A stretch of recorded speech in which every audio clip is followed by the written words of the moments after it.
If the Guardians of the Galaxy don't save Gamora, then the Dark Guardians might kill her. The final gauntlet, part 4, let's get into it. Okay, so the last issue ended with us finding out that Gamora is on Half-World and that she's hunting down Rocket. And this issue picks up with the Guardians landing on Half-World. As soon as they step out of their ship, Beta Ray Bill is instantly shot in the head by, you guessed it, Gamora. So Beta Ray Bill retaliates by hurling Stormbreaker directly at her, but she somehow manages to dodge it and then attaches a bunch of sticky bombs to it. So when Beta Ray Bill retrieves Stormbreaker, he's hit with a massive explosion. After that, Groot puts a stop to everything. He wraps Gamora up with his branches, tells her that he hates all of this drama and fighting, and then they share a hug while saying that they missed each other. Gamora then asks Groot why they're on Half-World, and Groot tells her it's because of this whole Thanos situation and that Star Fox has a team that's coming to kill her. Gamora then looks over at Rocket's fully loaded base, and Groot says, "Believe me, we're all mad at Rocket for what he's doing. After this is over, me and you will come back here and settle this with him."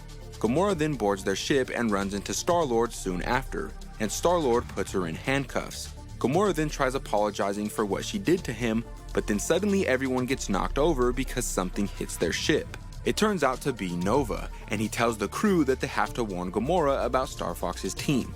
But then he realizes that Gamora's with them and that he led the Dark Guardians right to their ship. Gladiator then tells the Guardians that they won't die today if they hand over Gamora, but if they don't, he'll blow them out of the sky. Then he tells Star-Lord not to be stupid because they don't have any weapons, and Star-Lord tells him to look closer, as all of the Guardians band together, ready to take the fight. So Gladiator blasts the Guardian ship with his I-beams, causing everyone inside the ship to be knocked over once again. Star-Lord then tells Groot to find a planet for them to land on, and for Beta Ray Bill to go outside to hold off the ops. Shortly after that, Groot finds a planet but says that he can't land them on it because their landing hydraulics are crippled and he won't be able to fix them without a raccoon. So Beta Ray Bill steps up to the plate and uses his strength to land the ship onto the planet himself.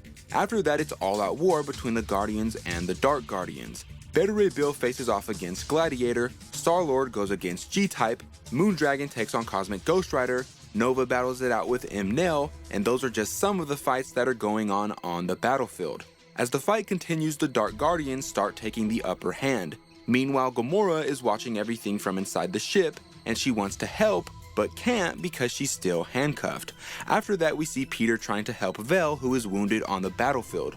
But then Nebula sneaks behind him, holding a blade right to his neck. Luckily, he's saved after Gamora breaks out of her handcuffs to shoot Nebula off of him. But then after that, Gladiator blasts Gamora's leg with his heat vision.